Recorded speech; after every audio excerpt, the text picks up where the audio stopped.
That morning, he kissed me on the cheek, just like any other day. By the afternoon, my bank account was empty. Night fell and his phone buzzed, a strange name glowing brightly in the dark. I didn't cry. I just stood there, staring at the screen, listening to the clock tick, and realized everything I had believed in for the past 10 years had just turned to dust. The next day, he smiled and spoke about our future, and I nodded, just to hide one single truth. There was no us anymore. I had loved, I had trusted, and I had chosen silence to keep the peace, until I finally understood how slowly silence can kill a person. If you've ever woken up and felt like a stranger in your own life, stay with me, because this story, just maybe, is a part of yours too. And before I begin, please hit that subscribe button so you don't miss the stories that will make you hurt, make you understand, but ultimately still leave you smiling. It was morning. Sunlight poured through the kitchen window, illuminating the crystal-clear glass kettle, the wedding gift Derek gave me 10 years ago. I poured the water, set the kettle on the stove, and silently watched the tiny bubbles rise and vanish. The steam fogged the glass, blurring my reflection within it. Sometimes, I saw myself as that steam, transparent, existing, but easy to dissolve. I smiled. Every morning begins with clarity. Maybe that is happiness. The thought escaped me, light as a breath. Perhaps I still believed it, that peace was the state where nothing had yet changed color. The scent of jasmine tea filled the kitchen. On the dining table, an open design magazine featured an article on natural light, something I'd always loved, both in my work and in my life. But today, that light made the room feel colder. The bedroom door opened softly. Derek walked out. Crisp white shirt, navy tie, vest jacket draped over his arm. He looked busy, as if the world were waiting for him outside. He took a sip of coffee, glanced at his watch, and then gave me a quick kiss on the cheek, fleeting like a draft of air. Early meeting? Yeah. The Seattle branch is in chaos again. Might be late tonight. Okay, drive safe. He offered a smile, the polite kind, reserved for acquaintances. When the front door closed, the only things left were the lingering scent of his cologne and a knot of resentment in the air. I stood still, listening to the engine fade away. The house settled back into silence. The clock ticked steadily. The water in the kettle began to bubble softly, all wrapped up in a long sigh. I picked up my mug, took a deep breath of the familiar scent, letting the warmth spread across my palms. The feeling reminded me that, at least, I could still feel something. I walked around the room, picking up his jacket still carelessly thrown over the sofa. I folded it, smoothing out every wrinkle. This small habit wasn't about tidiness. It was about preserving the feeling that we are still fine. A part of me still believed that a marriage could be saved just by tiny details, a hug, a question, or simply the way you neatly fold the other person's jacket. But another part of me understood. Sometimes, these habits only serve to fill the expanding emptiness. The light refracted through the side of the kettle, casting a pale yellow streak on the counter.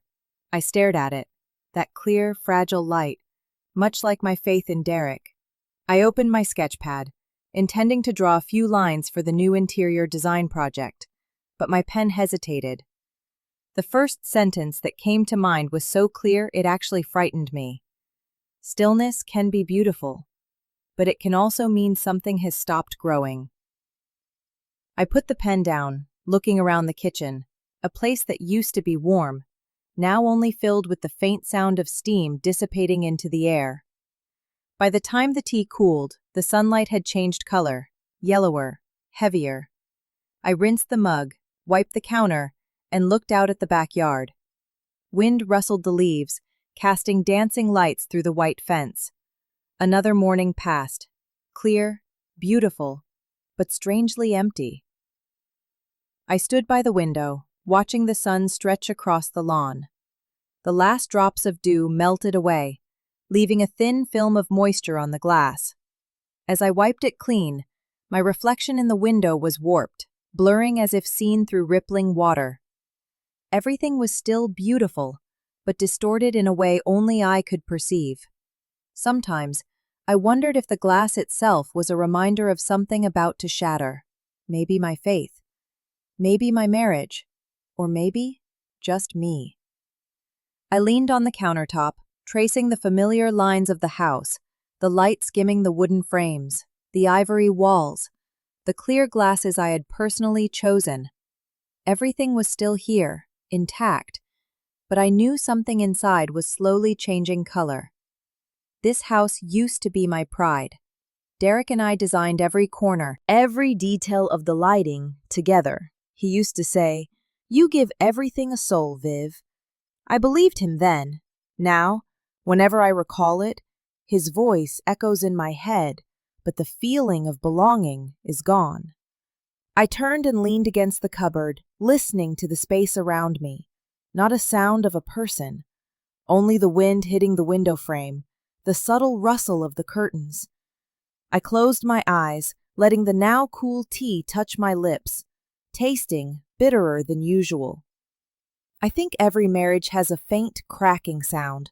We just choose to pretend we don't hear it. The thought flashed through my mind like a confession. I remember the first time I heard a glass gently hit the sink, a small shard breaking off unnoticed. While washing my hands, the shard cut my finger, but I didn't pull away immediately. I watched the blood flow, thinking, it turns out, pain can be this silent.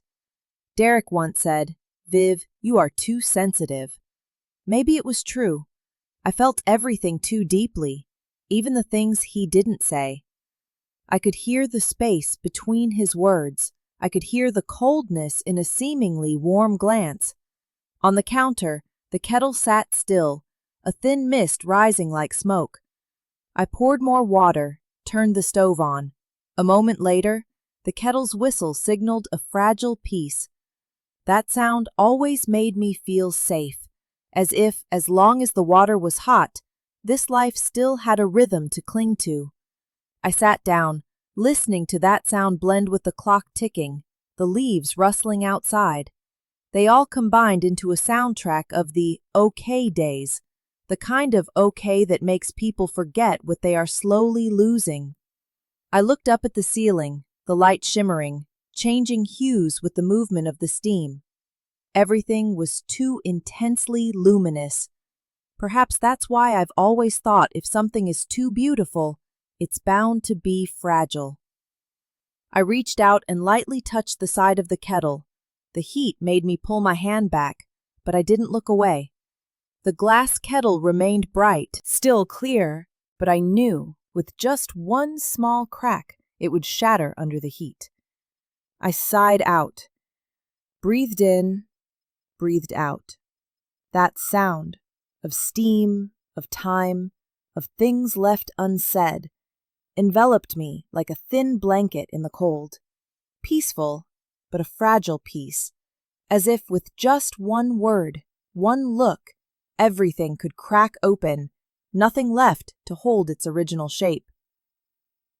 I sat still for a while longer, then turned off the stove, pouring the last of the tea into the cup. Outside, the sky was still clear, but that light, to me, suddenly felt too bright. Late afternoon. The sunlight spilled through the living room window, casting a warm golden glow over the corner table where Derek sat. He was holding his phone, his finger gently stroking the screen, a smile briefly crossing his lips. It wasn't the kind of smile meant for someone in the room. He was smiling like a man lost in a dream, not acknowledging me. I stood at the kitchen entrance, still holding my teacup, the rising steam blurring a part of the scene before me. The way he was leaning back in the chair, his gaze distant, suggested he was somewhere else, a place where I didn't exist. "News from Seattle?" I asked, trying to keep my voice light. "Yeah, just work, honey."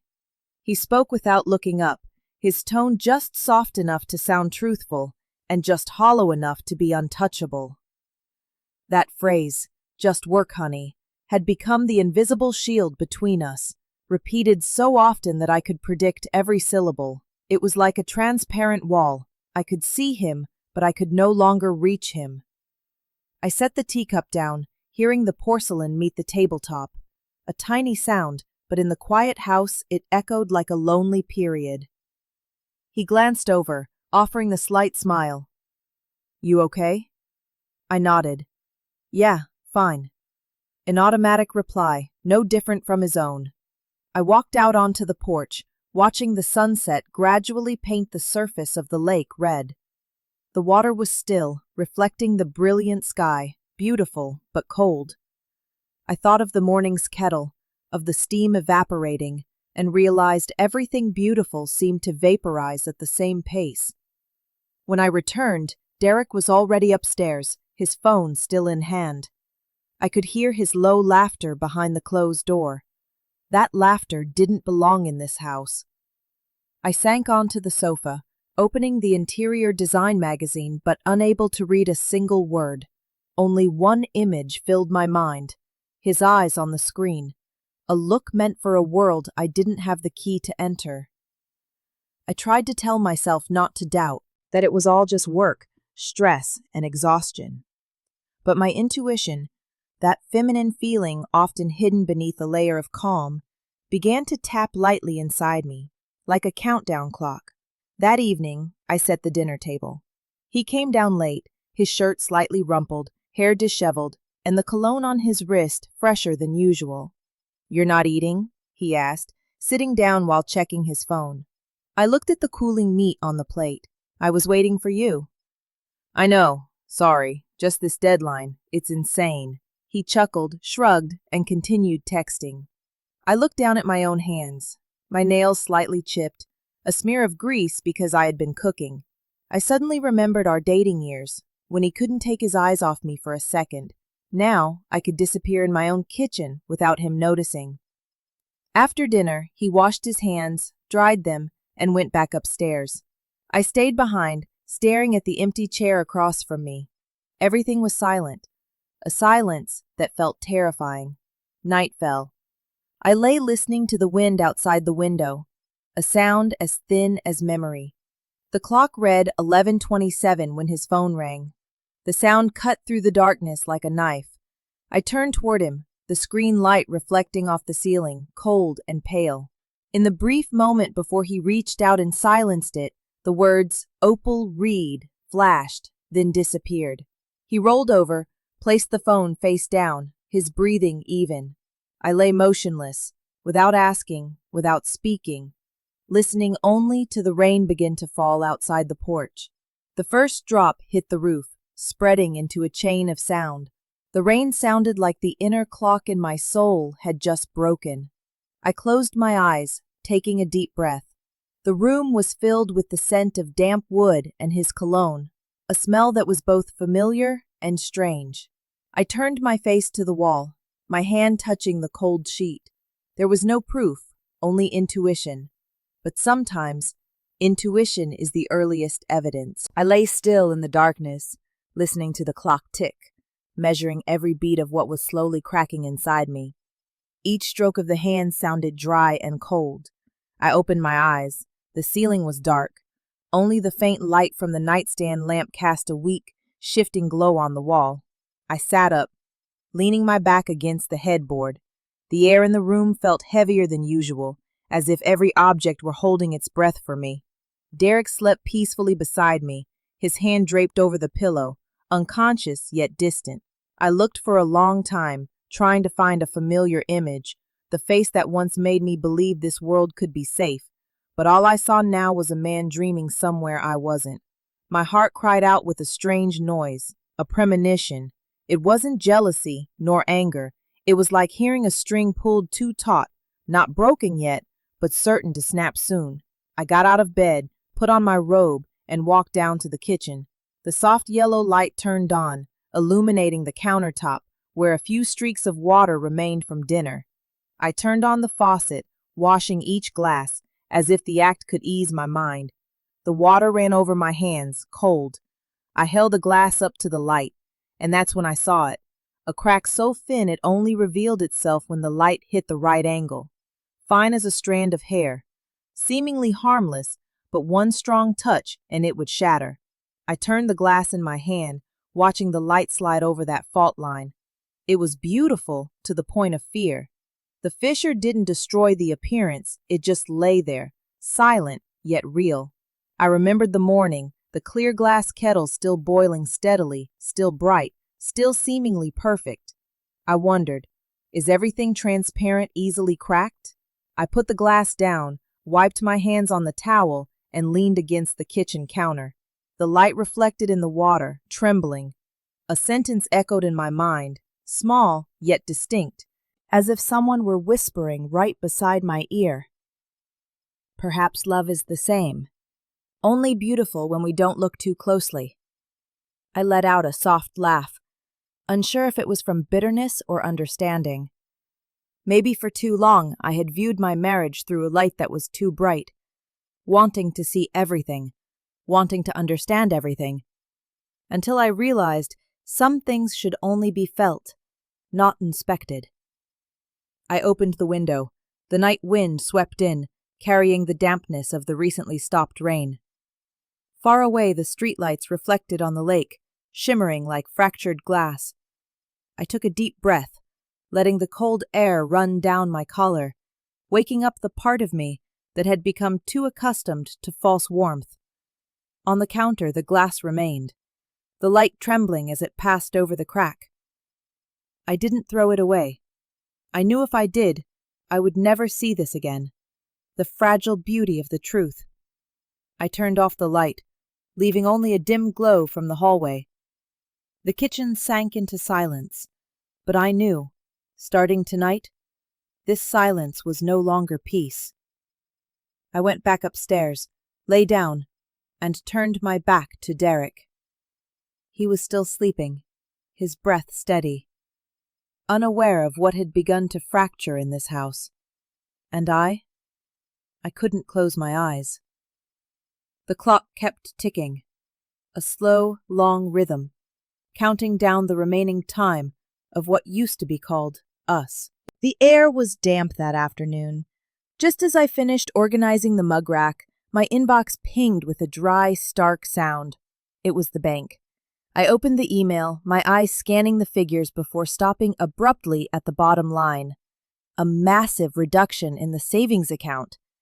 There was no lengthy explanation, just one line of icy system text. Transaction completed. An invisible shiver ran down my spine. I pulled out a chair and sat down, my hands still smelling faintly of dish soap. The living room felt darker than usual, even with the curtains open. I looked around. The armchair, the floor lamp, the landscape painting I'd hung to keep the peace in the house, all suddenly seemed alien, like the belongings of a stranger. Derek pushed the door open, his tie loosened, the office smile still clinging to the corners of his mouth. "Dinner out tonight? I've got good news." "From the bank?" I held out my phone to him. He glanced at the screen, smoothly molding his smile into something weightless. "Just an investment, darling, to make our future brighter." Our future? I repeated the phrase in my head, hearing it echo hollowly, just like the living room now. I nodded, choosing not to argue. I knew that some questions, once asked, leave no path back. He placed a hand on my shoulder, his touch almost non-existent. "Trust me."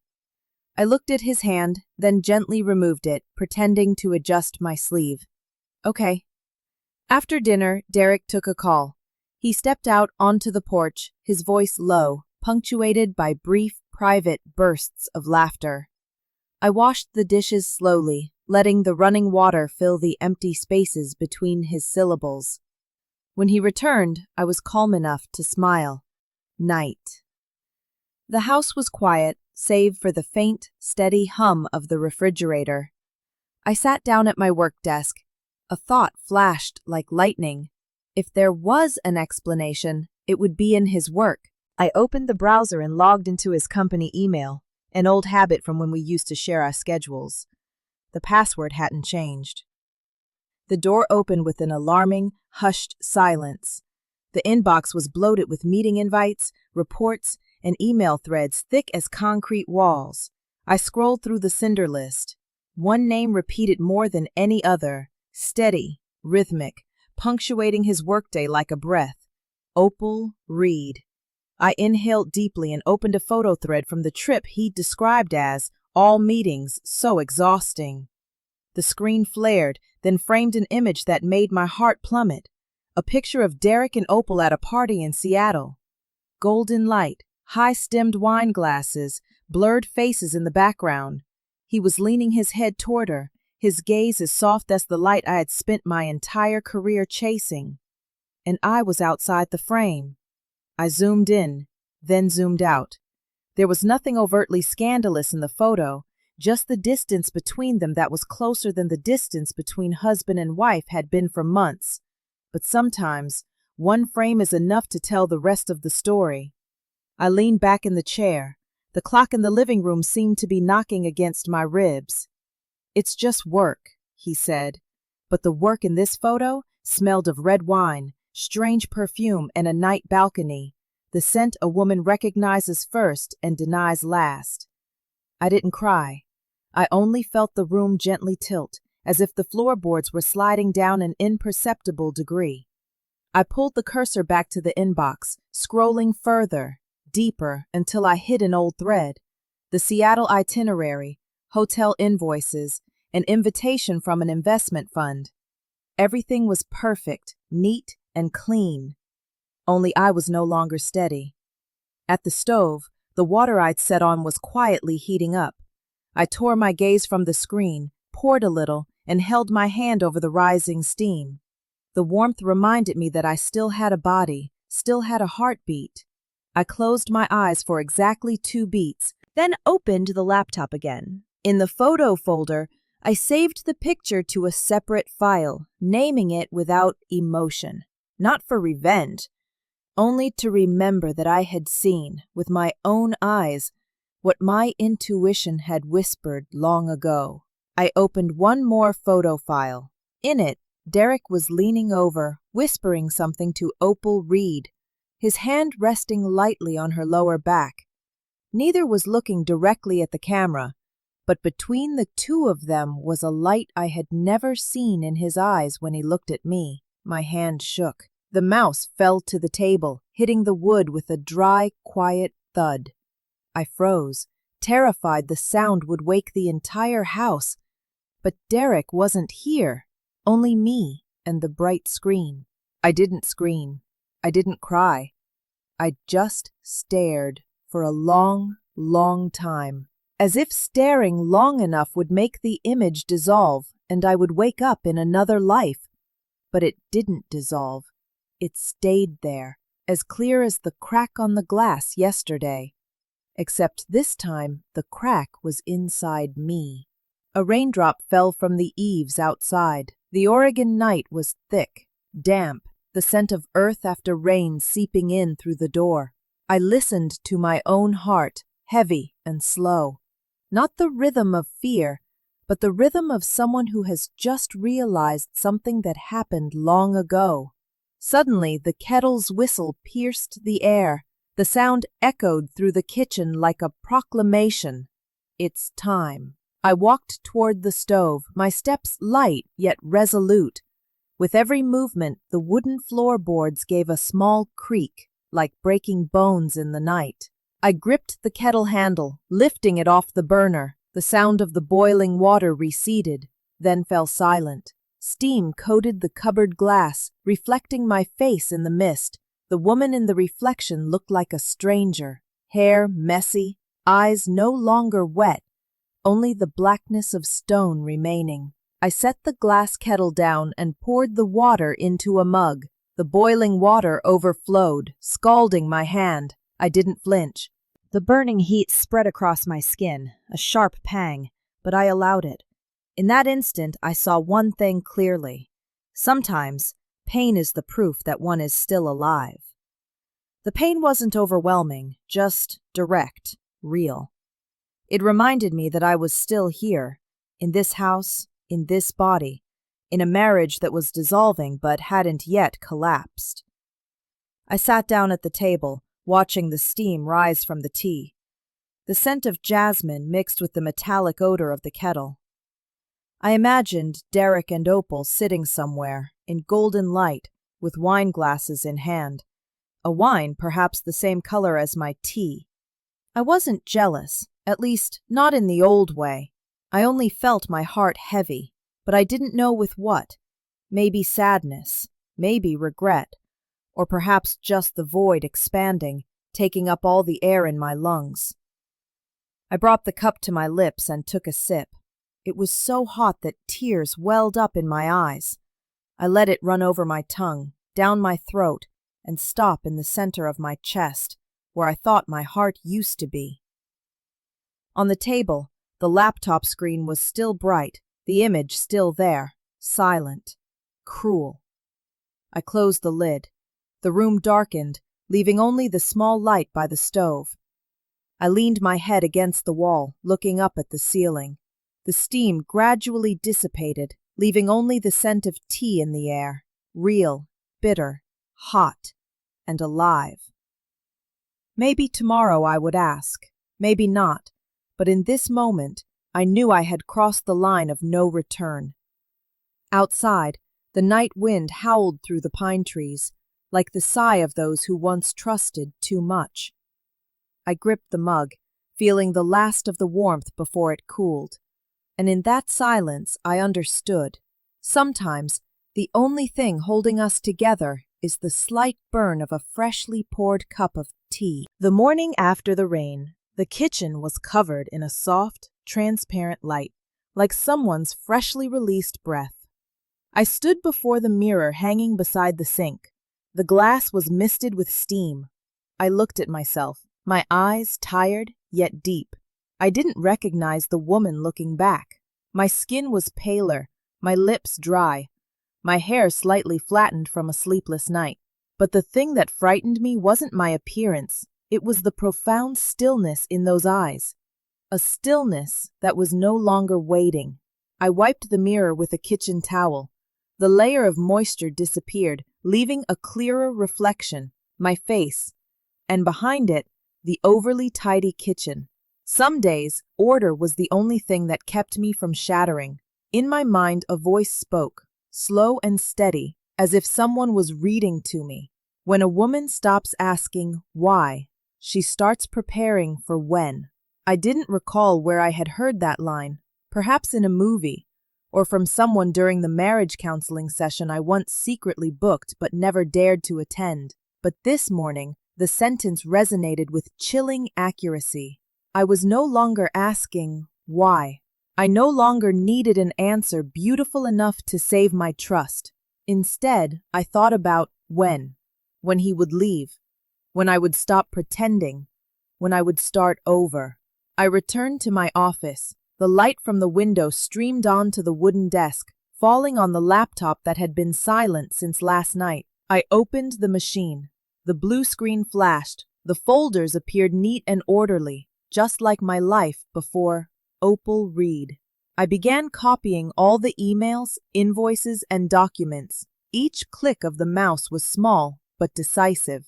I checked the dates, saved the copies, and labeled the folders. Every action was executed with the same precision I used to design a room. In my work, I always believed that a space needed order, light, and a focal point.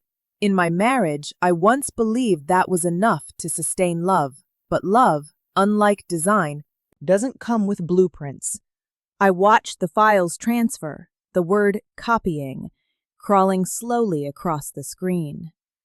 Each percentage point of progress felt like a controlled heartbeat. I was strangely alert. No trembling, no tears. Just a person methodically sorting through the fragments of a life, in the way I knew best. I opened an Excel file he had sent to a business partner. The figures matched the vanished bank account. No more doubt, only the cold confirmation of data. I saved it onto a small USB drive, the one I usually kept for design drafts. Today it held something else, the evidence for a story that no longer needed to be told. Outside the window, the sun began to filter through the trees. I could hear cars driving in the distance, a neighbor watering the garden. The sound of the world continuing to operate, even though someone had just lost their faith. I set the USB aside, looking at it on the desk like a neutral object, neither good nor evil, just real. I smiled faintly. The truth sometimes doesn't arrive with a bang, but with the steady click of a mouse on a morning as still as a lake. In the opposite mirror, I saw my reflection sitting upright, eyes focused. If one didn't know better, they might think I was working, which was true. I was working. Only this time, the only blueprint I was completing was the plan to exit my old life. I unplugged the USB, holding it in my hand for a long moment. A small object, cold and light enough to seem insignificant. But inside it was everything that was once called us. Emails, photos, invoices, appointments, even the silences I had struggled to name. I stood up and walked toward the kitchen. The late morning light slid through the glass, casting a long, thin streak on the floor. The glass kettle still sat peacefully on the shelf, clean and shiny, as if it had witnessed nothing wrong. I picked it up, turning it gently in my hands. When the light shone through, the glass sparkled like a fragment of memory, fragile but impossible to discard. I hid the USB inside the glass kettle, the vessel that once held the most beautiful mornings of my life. On our wedding day, Derek said, "It's as clear as you are." I believed him, until today. Now that very clarity became the hiding place for what was most opaque. I placed the kettle back in its spot, between two cracked ceramic mugs I still kept. They were all fragile things, and perhaps because of that, they were like me. Outside, the sky was darkening. I drew the curtains and turned on the desk lamp. As night fell, the blue light reflected on my face, cold as determination. That light was no longer soft like the morning. It was a metallic, indifferent, and resolute kind of light. My notebook was open on the table. I placed my pen on the white page, the ink flowing out evenly and darkly. I didn't know what to write first, anger, sadness, or just exhaustion. But then my hand moved on its own, writing a single line, concise and neat. The day I began to look straight. I looked at the sentence for a very long time. The black ink soaked into the paper, spreading slightly, but not smearing. No more tears, no more trembling. Only a silent truth that I was no longer hiding behind excuses. I closed the notebook, turned off the light, and stepped out onto the porch. The night wind gently swayed the tree branches, the leaves rustling like whispers from the past. I leaned against the doorframe, feeling the cold seep through my robe. For the first time in years, I didn't try to dismiss the feeling. I let it wash over me as a gentle form of self-punishment. Inside, the kitchen light cast a small halo onto the glass kettle.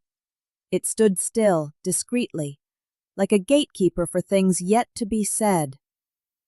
I looked at it, then gave a slight nod, as if an unspoken agreement had been reached between us. I would not break, at least not yet. Before going to bed, I turned off all the lights, leaving only a small nightlight in the hallway. The light was too weak to guide the way, but just enough to remind me that I was still awake. As I closed the bedroom door, I looked back at the kitchen one last time. Everything was quiet, tidy, like a photograph taken of a normal moment before the storm. And in the center of that scene, the glass kettle stood silently, holding within its heart a secret newly born. I didn't know what tomorrow would bring, but tonight, at least, I dared to open my eyes. And in that darkness, for the first time, I truly saw myself. Candlelight flickered on the dining table, casting soft, golden streaks on the wall, warm as if nothing had ever fractured between us. Derek sat across from me, a black dress shirt, sleeves neatly rolled, his demeanor relaxed. He raised his glass, his smile still perfect, the kind you see only at parties, not within a marriage. To you, he said, his voice as smooth as the wine. We should have celebrated this a long time ago. I lifted my glass, gently tapping it against his. The crystal rang out softly, clear but cold. The wine swirled, catching the light in a deep red hue, like diluted blood. The dinner was perfectly set: grilled salmon, garlic bread, and the Cabernet he favored. I chose it because I knew he disliked change.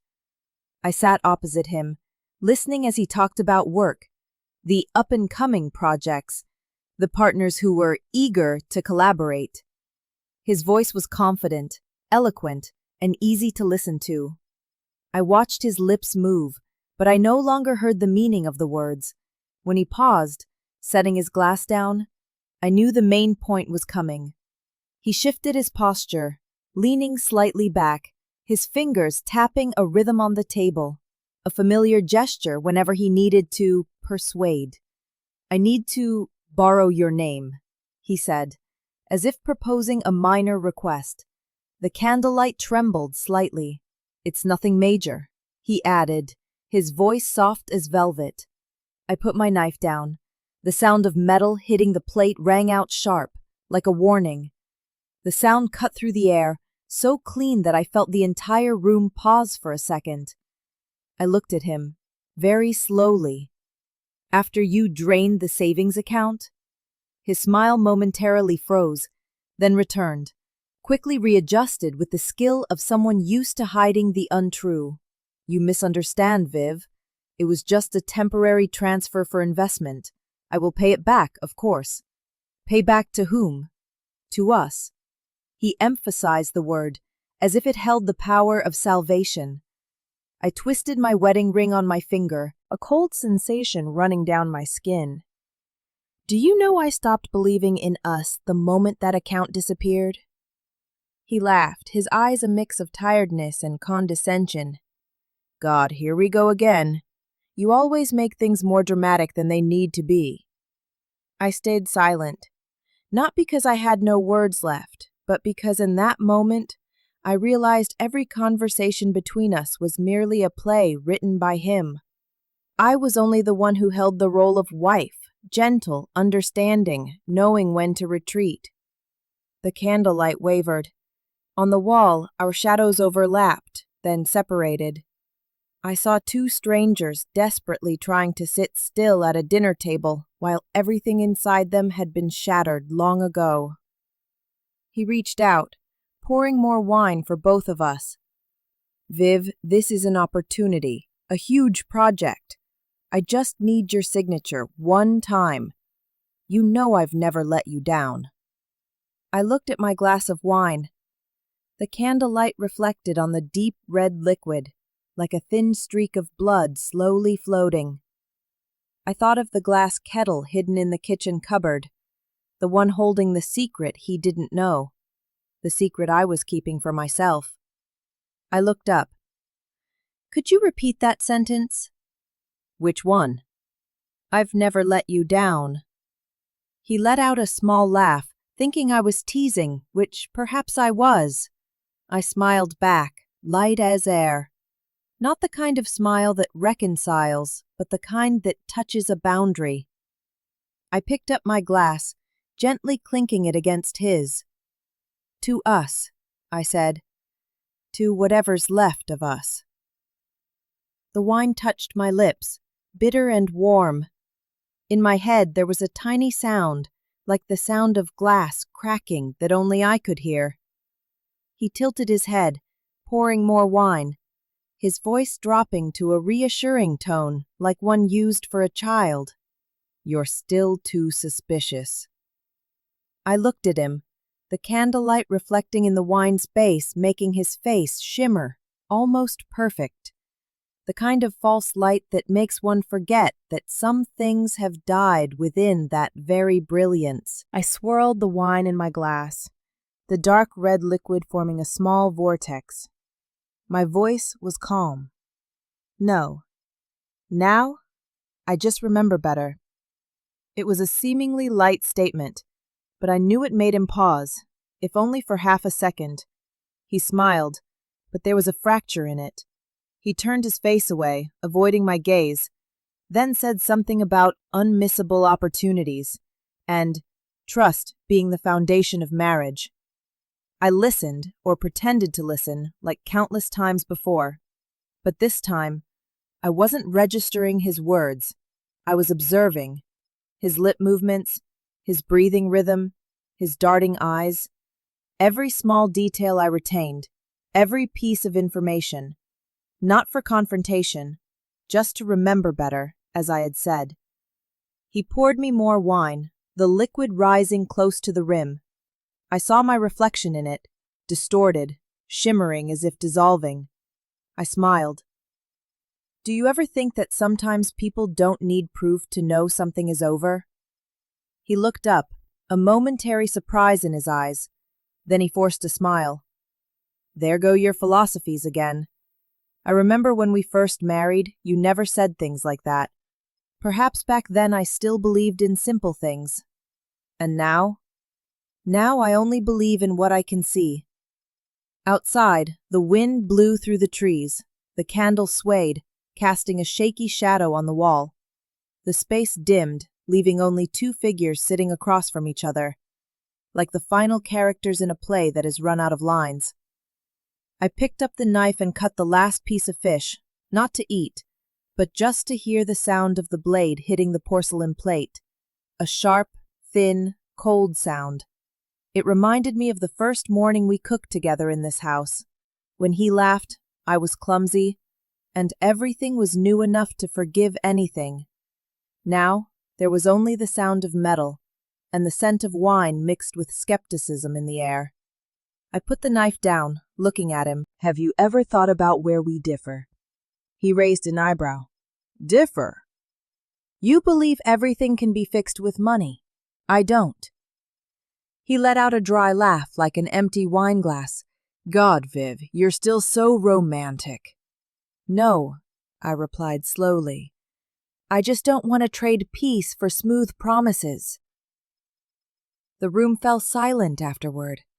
The distant wall clock counted every beat, the sound of the hands meeting distinctly audible. Derek lowered his glass, his gaze leaving mine, looking down at his phone where the screen had just lit up and faded. Deep down I knew. This dinner was not for two people, but for the conclusion of a belief. Not the belief in him, but the belief that love could survive through blindness. I sat still, watching the candle burn down, the light shrinking and finally extinguishing with a soft hiss. A thin wisp of smoke curled up, twisting together then dissipating, just like how we were sitting here. Two people at the same table, but no longer headed in the same direction. I stood up, clearing the dishes, listening to the steady clinking of the ceramics. Derek was still sitting there, leaning back in his chair, silent. I didn't know what he was thinking, and I no longer wanted to. In the empty kitchen, only the smell of wine and fading light remained. I washed the last glass, dried it, and put it back on the shelf, right next to the glass kettle that sat quietly, holding within its heart a secret ready for the day I would need it. A week later. Monday morning, colder than usual. I was clipping some dried lavender to arrange on the table when I heard the front door slam. Derek walked in, still wearing his suit jacket, his breathing ragged, his face flushed. Vivian! His voice was heavy like a collision. Did you actually interfere with my business? I looked up. The light from the window cut across him diagonally, leaving one half of his face bright and the other in shadow. He threw a folder onto the table, papers scattered. I didn't need to look to know it was the notification from the bank. I wiped my hands on my apron, my voice so calm it surprised even me. "It's not your business," I said, meeting his eyes directly. "It's our money." The room fell silent for exactly 3 seconds.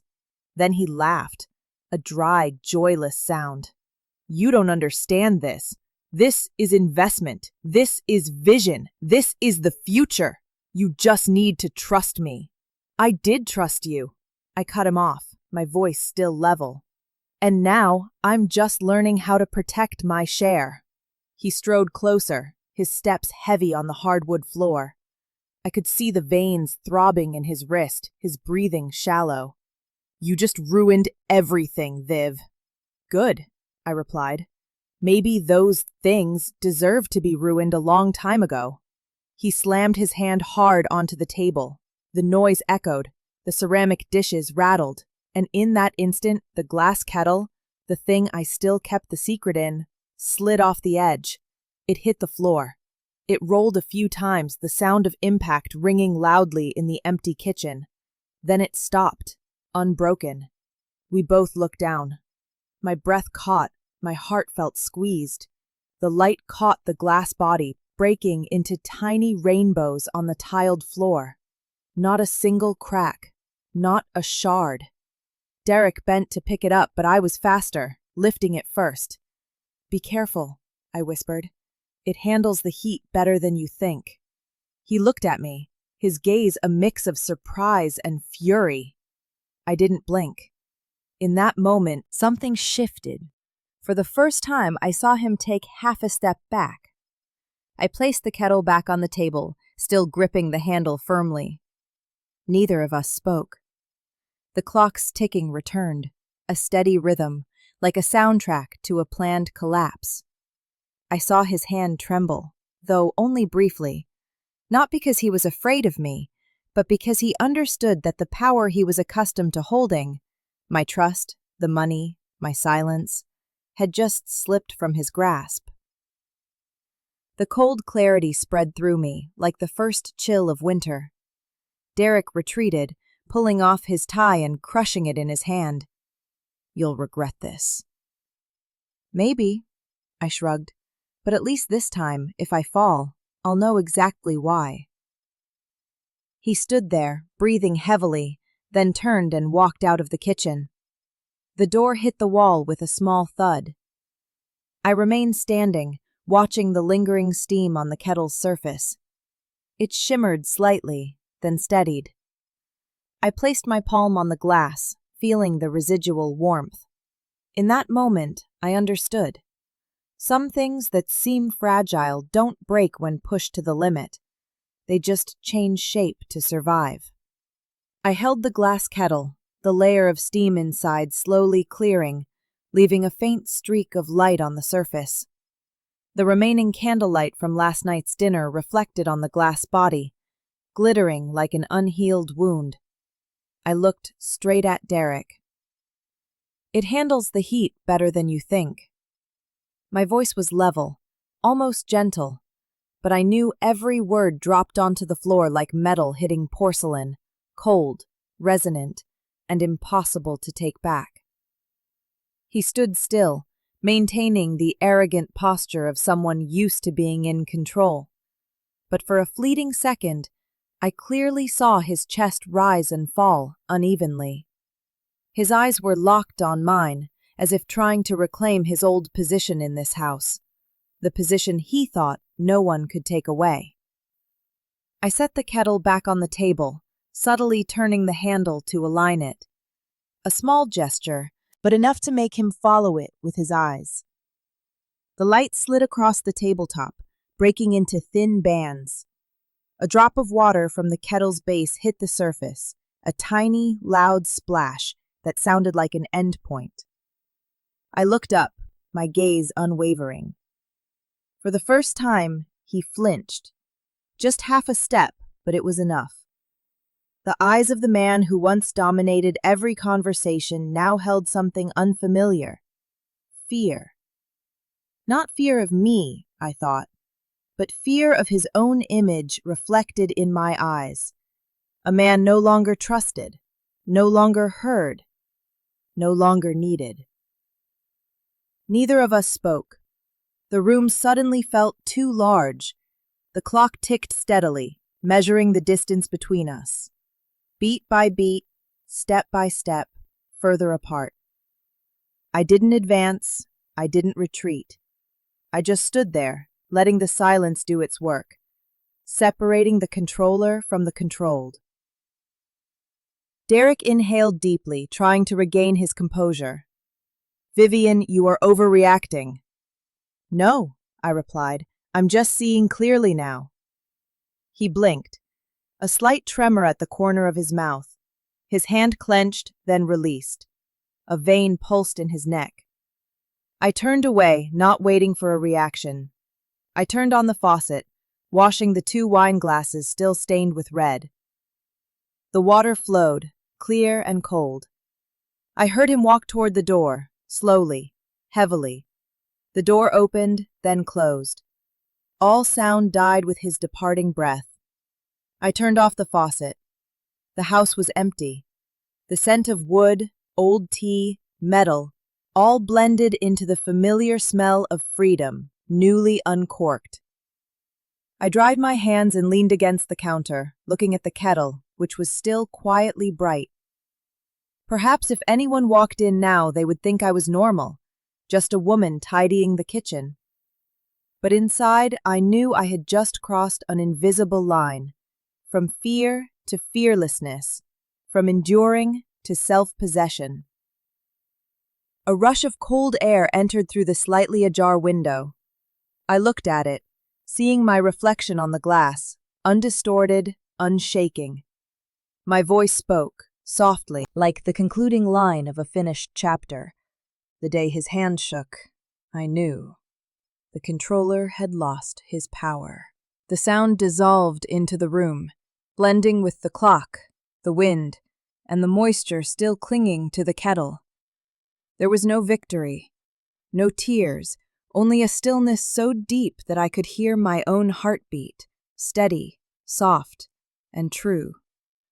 I placed my hand on the kettle, feeling the lingering warmth. It didn't break, and neither did I. On the morning of his birthday, the sky was steel gray. The sunlight was held captive somewhere behind thick clouds, only weak streaks of light falling onto the dining table. Derek liked his birthdays quiet. No parties, no guests, just a simple breakfast and a few perfunctory well wishes. I prepared everything as I did every year. Black coffee, buttered scones, and a small wooden box placed right in the center of the table. He walked down, shirt neatly pressed, a new cologne scent faintly wafting by. I watched him glance at the box, his eyes holding a mix of curiosity and caution. "For you," I said, my voice light as air. "It's your birthday." He pulled out a chair, trying to smile, but it didn't quite reach his eyes. "Care to guess?" I tilted my head, the slight smile on my lips unnerving him. Perhaps it was because I rarely smiled that way, partly amused, partly letting go. He blinked, touched the box, and carefully opened the lid as if it might contain anything. Inside, a silver USB drive rested neatly against the black velvet lining. He raised an eyebrow, paused for a few seconds, then laughed. The strained laugh of a man trying to maintain composure in the face of the unknown. "Tech gift? You're always so practical," he said, a hint of teasing in his tone. "Yes, I thought it would be useful for you." I watched him, his hand still resting on the box lid, his index finger tapping lightly, a habit whenever he felt anxious. "Do you want me to open it right now?" "It's up to you." He took out the USB, plugging it into his laptop. The small blue light on the device blinked. I stood up, pouring myself more coffee, listening to the computer boot up, the clicks of the mouse echoing in the quiet kitchen. Then, silence. I didn't need to look to know what he was seeing. Photos, invoices, emails. Everything I had copied, carefully arranged, organized and sequential, like a wordless diary. I heard his breathing change rhythm. A chair scraped softly. It wasn't a loud sound, but it was enough to tell me he was rigid with tension. I turned back. He was staring at the screen, eyes wide, jaw tight, his hand gripping the mouse until his knuckles were white. On the screen, the photo from Seattle, him and Opal under the golden light, wine glasses touching, their eyes sharing a slanted smile. I had set it to appear first. I walked closer, holding my coffee cup, taking a sip. "Everything okay?" He didn't answer. He only glanced at me, a look that tried to maintain control but held a flicker of fear. "Where did you get this?" he asked, his voice hoarse and low. "From your email," I replied, still gentle. "The password wasn't locked." He pulled his eyes away from the screen, looking at me for a long moment, then let out a short, hollow laugh, the sound of someone grasping for a foothold. "Vivian, you shouldn't have. You don't understand any of this." "Good," I responded, "because if I understood, I probably wouldn't still be sitting here." He fell silent. His hand left the mouse, clenching and unclenching, as if gauging my tolerance. I knew he was trying to predict my next move. Would I scream, smash things, or walk out? But he didn't know I had done all of that in my head weeks ago. I looked at the USB, the small light still blinking, reflecting on the tabletop. It looked like a pulse, alive, steady, impossible to hide. "You always said I needed to learn to face reality," I said softly. "Today, I brought reality to you." He didn't reply. His lips were pressed together, his throat moving as if swallowing something bitter. I set my coffee cup down and sat back in my chair. "Happy birthday, Derek."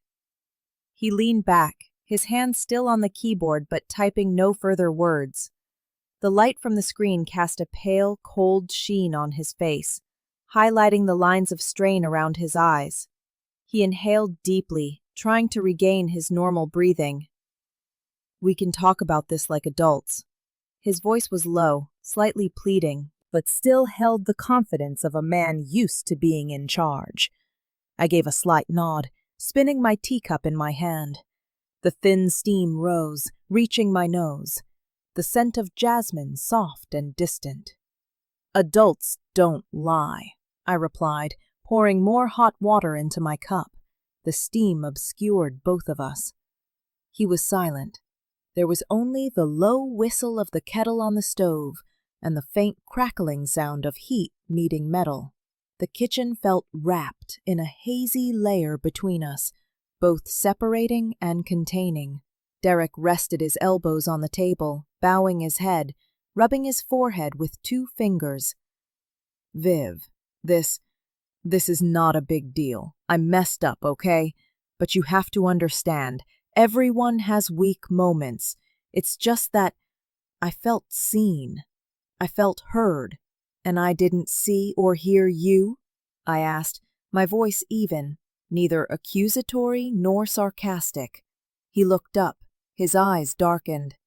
"You always find a way to make me feel terrible, Viv. You're too quiet. You calculate. You control." I laughed softly. "I was just learning how to live in your world." "Don't talk like that." "Why not? You work all day, you come home with stories about opportunities, about investments, and tell me to trust you, but you never once asked what scared me or what hurt me. To you, love was one-way trust." He started to say something, then stopped. Between us, there was only the wall clock, slowly counting the seconds. I stood up, taking a fresh kettle from the cupboard. The light reflected off the glass kettle, which I had cleaned, making it transparent and silent like a witness. I placed the kettle on the stove, waiting for it to boil. He watched me, his eyes still dark, but no longer angry, only something akin to exhaustion. "Viv, I'm sorry. I didn't turn back. What are you sorry for? For all of it. No, Derek. I turned around, the sunlight from the window cutting between us. You're sorry you got caught, not that you betrayed me. He closed his eyes, his lips tight.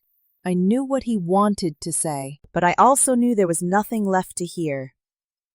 The water began to boil, steady, then faster, like a reminder from somewhere else. I poured the tea, my hand steady. He looked at me, his eyes full of both surprise and fatigue. I placed the cup of tea in front of him, my voice quiet but clear. 3 days. 3 days? He repeated, almost disbelievingly. I nodded. Then I pack my memories. He frowned, but didn't ask further. Perhaps because he understood. 3 days, enough time for me to settle things, enough time for him to realize what could be saved and what couldn't. I turned my back, washing my own cup, listening to the water flowing down the drain, soft and real. The steam still hovered, blurring the air between us. When I turned around, he was still sitting there, silent, his gaze lost on a point further away than this kitchen. I walked over, placing a light touch on his shoulder. Drink it, I said. Tea cools fast.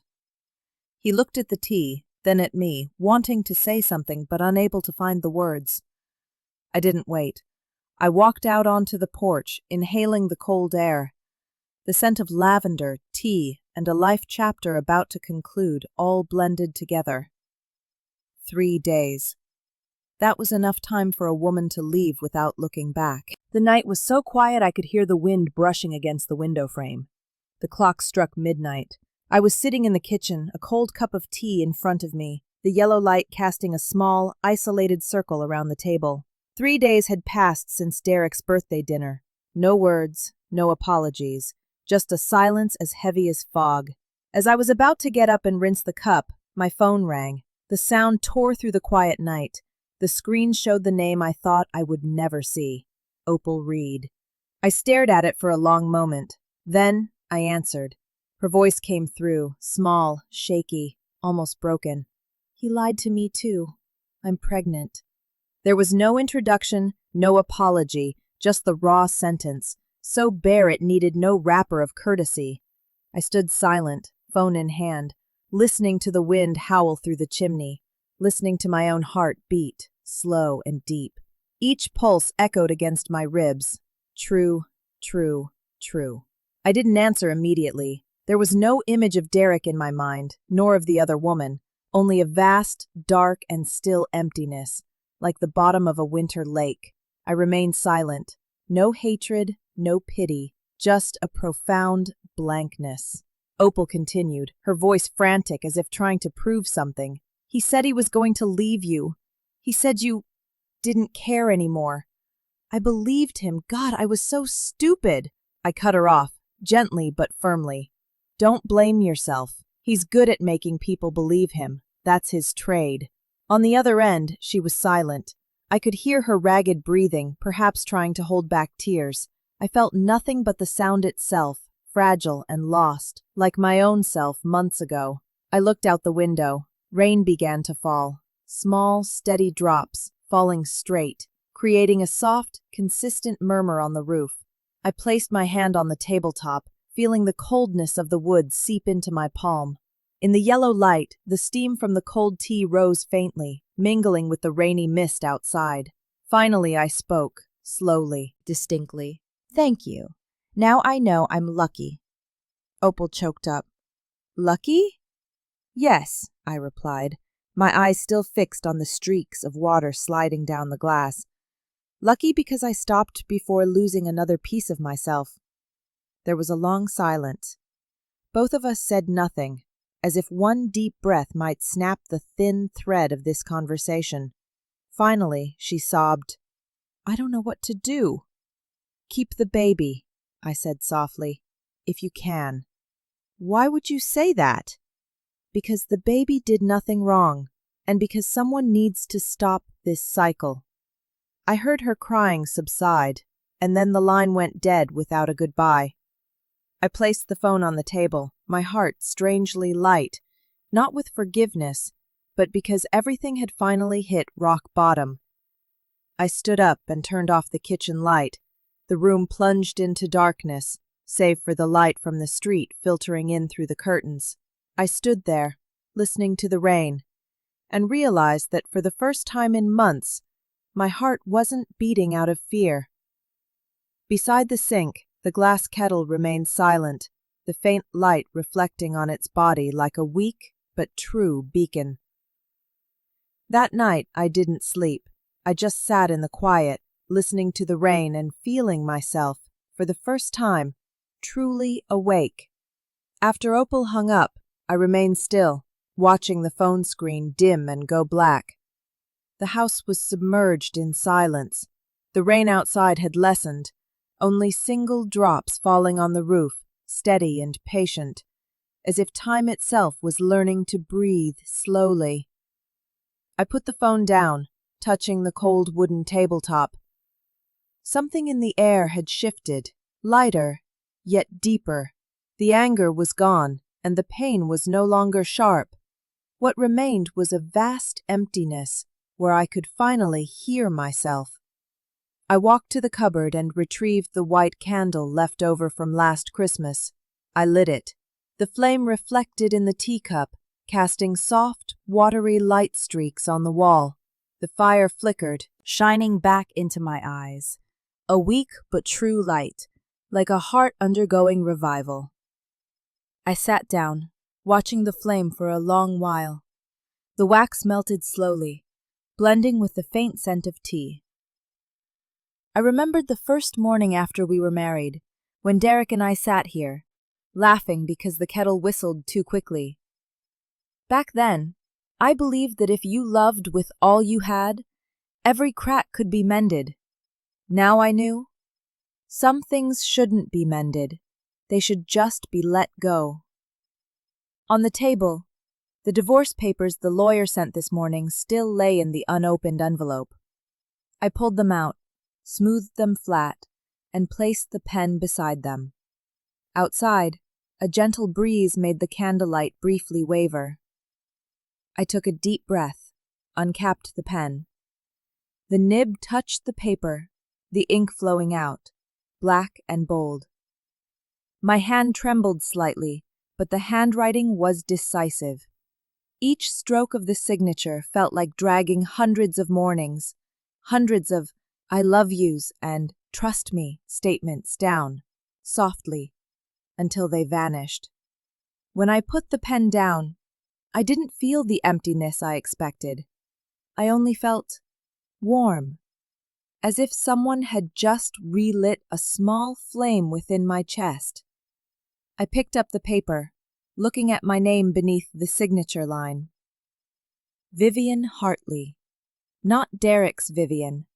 Not a woman defined by anyone else. Just me. Whole, simple, surviving. I folded the paper and placed it beside the glass kettle. The candlelight reflected through the glass, breaking into countless tiny bright particles, glittering like trapped starlight in water. I smiled faintly. A real smile. The first in months. I didn't need applause, nor witnesses. Just that warmth, my own, was enough. I leaned back in the chair, watching the small candle burn, listening to the rain outside stop completely. No more wind, no more racing heart, only a new feeling, fragile yet clear. Freedom. In my heart, a voice, deep and calm, echoed from far away. I stopped boiling for him and started blooming for myself. I closed my eyes, letting my breath merge with the light. For the first time, I felt I didn't need to be transparent to be real. I just needed to be warm enough to keep living. The courtroom was coldly bright. Fluorescent lights shone down on the glossy floor, reflecting the long rows of benches like a hazy row of mirrors. I sat in the front row, back straight, hands clasped tightly in my lap. Across the room, Derek wore a dark blue suit with a deep red tie, the color combination he always chose when he needed to demonstrate his status. He smiled at the media, rehearsed smiles, calibrated to the exact right angle, released like a camera flash. In front of the cameras, he was still the confident, sharp, self-assured man, his gait both steady and arrogant. And me, I was just the woman sitting across the table, quiet, with minimal makeup, hair pulled back in a low bun, wearing a gray sweater. Yet inside, I felt I had stepped out of the zone of fear. I watched him talk to a reporter, his lip curled slightly, his eyes narrowed, his voice firm. He still believed he could manipulate the narrative, as if everything were just a temporary press conference. He said something, and the room offered a few weak laughs. I didn't hear clearly, nor did I need to. I knew his performance by heart. When the judge entered, the room rose. The sound of shoes, chairs, and rustling papers merged into a dry, abrasive noise. I took a deep breath, looking straight ahead. Beside me, the prayer beads given by Father Thomas rested in my hand, the smooth wooden beads sliding between my fingers, warm and real. He had told me, when you hold it, you will remember, not who is right or wrong, but which path you choose to stand up. I wasn't religious, but I believed in his touch, and this morning I needed the peace he had left behind. The clerk called out the names. Petitioner Vivian Hartley. Respondent Derek Stone. The sound echoed through the room, so quiet I could hear my own heartbeat. Derek glanced over at me, his faint smile still intact. It wasn't the look of a husband, but of a man calculating his strategy. I responded with silence, the very thing he once considered my weakness. Now it was my armor. His lawyer stood up first, his voice rigid, reciting clauses, statutes, and emotionless terms about assets, allocation, and responsibilities. I didn't interrupt. I just listened, like an observer, watching a rehearsal that had been months in the making. Every word they spoke had been planned by him, like everything else in his life. When it was my turn, my lawyer gestured to me. I nodded and stood up. The wooden table was cold beneath my palms. The room was deathly quiet. The clerk's pen stopped writing. The judge looked at me, his gaze calm. He asked in a neutral tone, but I heard the slow deliberation in his words. What is it that you want? A short, simple question, but in that moment, a stream of images flashed through my mind. The dinner table under candlelight, his hand resting on my shoulder, then pulling away. The email in the dark, the glass kettle rolling on the floor, unbroken. And me, sitting alone in the rainy night, signing my name. I took a deep breath. The beads in my hand clenched slightly between my thumb and index finger. The feeling was warm, solid, real. I raised my head, meeting the judge's gaze. All surrounding noise ceased. I didn't answer immediately, not because I didn't know, but because I wanted to ensure that when I spoke, every word would belong to me. No longer trembling, no longer afraid. The white light continued to shine down, making the whole room bright like a stage. But this time, I was no longer an audience member in his performance. I held the final line. I don't know how long I was silent. Everything in the room seemed to wait, as if the air itself was holding its breath. Then I spoke, my voice neither loud nor shaky, just enough to reach everyone present. The truth. I paused for half a second, then looked straight at the judge. And freedom, if I may. No one in the room moved. The clerk's pen stopped completely. The cold light from above poured onto the table, where my hands rested. From a distance, I heard the click of cameras, the sound of a door opening, then closing. But it was all muffled, as if I were in a waking dream. Derek offered a faint smile. That smile had once made me believe, had made so many people believe. but now it passed over me like smokeless vapor. He leaned in, whispering something to his lawyer, but I couldn't make out the words. Whatever he said, right or wrong, no longer mattered to me. The judge bent his head to write, then tapped the wooden gavel lightly on the table. The sound was dry and crisp. Then he said something about clear documentation, protected interests, and temporary ruling. But I didn't hear with my ears. I heard with the feeling in my chest. Liberation. The gavel struck, like the sound of glass breaking, but breaking for release. That sound echoed through the room, reverberating in my head like the shattering of the glass kettle in the nightmares I once feared. Except this time, I didn't close my eyes. I looked straight ahead, and I knew breaking doesn't always mean losing. Sometimes it's the only way for the light to get in. When the judge finished reading the decision, I stood up. My feet touched the cold tile floor, but my body felt light, as if a lead cloak had just been removed. I didn't look towards Derek. No need to anymore.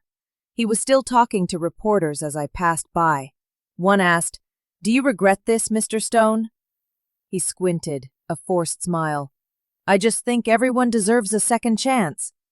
A prepackaged answer, sounding perfect, empty, and meaningless. I walked past without stopping. In my pocket, Father Thomas's wooden beads remained still. I squeezed them tightly. The smooth, warm feeling made me want to cry, not out of pain, but out of relief. Outside, the weather was cold and bright. Sunlight reflected on the stone steps, shining into my eyes, blinding but real. I paused at the bottom step, taking a deep breath. The air was biting, but it tasted of beginnings. Justice doesn't heal. I heard my voice resonate in my head, but it stops the bleeding. I walked down, past the crowd of reporters, past the lights, past the calls of my name. No one knew that this woman had once sat in her kitchen, holding a cold cup of tea, wondering if she had the courage to leave. They only saw a normal woman, walking out of the courthouse with a calm demeanor. But inside me, something else was rising. Not hatred, not victory, but the stillness of someone who has walked through the fire and no longer burns. I turned back to look at the cold gray building, where the ending of a marriage had been witnessed, and whispered in my heart, "Thank you for teaching me that silence has its own power." Then I walked on. On the road, the last leaves of the season fell, spinning gently, light as a breath. I thought of the kettle at home. It was still unbroken, just changed in shape. Just like me. My new apartment is on the 3rd floor, facing the north side of the city, where the wind is stronger than the sun. On the first morning after the court ruling, I woke up in the empty unit. The hardwood floor still smelled faintly of new varnish, and a chill seeped through the window, threading past the thin curtain like a cautious greeting. There were no more familiar footsteps in the hallway. No wine glasses left in the wrong place on the table. No scent of someone else's cologne clinging to clothes. There was only me, with the sound of my own breath, so clear it sometimes felt like the presence of another person. I put on the thin cardigan, walking barefoot on the floor. The empty room echoed every small sound of my steps. On the shelf, the old tea box I brought from the old house remained. A dark wooden box with a scratch on the corner from when Derek dropped it last year. I had intended to leave it behind, but for some reason, I packed it last. Perhaps a small part of me still wanted to hold on to something real. I sat down on the floor, leaning my back against the wall. The morning light streamed through the window, catching the fine dust floating in the air. I opened the lid of the box, and the scent of dry jasmine tea spread softly, fainter than before, but still there. Inside, a small tea bag wrapped in brown paper, its edges slightly frayed. I poured boiling water from the electric kettle. The steam rose thick and white, then slowly settled down like smoke. When I poured the water, the tea was cool, bitter, but real. I watched the dry tea leaves move in the water, swirling, then sinking to the bottom of the cup. The color deepened, like the days that had passed. I took a sip. The bitterness flooded my tongue. Not the kind of bitterness that makes you frown, but a warm, lingering bitterness that makes your chest expand. I sat still, listening to the outside cold seep in through the window crack, touching my face, touching my hair. The room had no music, no scented candles, no phone calls, and for the first time in months, I felt peace. Didn't come from things that filled a space, but from the void. On the table, my phone lay face down, its screen dark. I left it silent. I didn't need to check the news, didn't need to know what he said after the trial, didn't need to hear anyone repeat what had happened. I only needed to sit here, in the empty room, cup of cool tea in hand, and let myself breathe slowly. The steam still lingered faintly, hiding like a memory. I thought, perhaps someone looking in would think I looked lonely. But loneliness was never the terrifying part. The most terrifying thing was living with someone who made you feel lonely. And I had passed through that now. I leaned my head against the wall, my eyes half closed.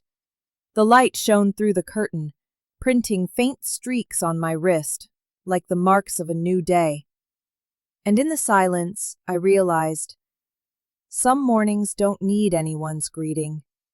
Only a bitter sip of tea is enough to remind you that you're still alive, and still able to taste the true flavor of it.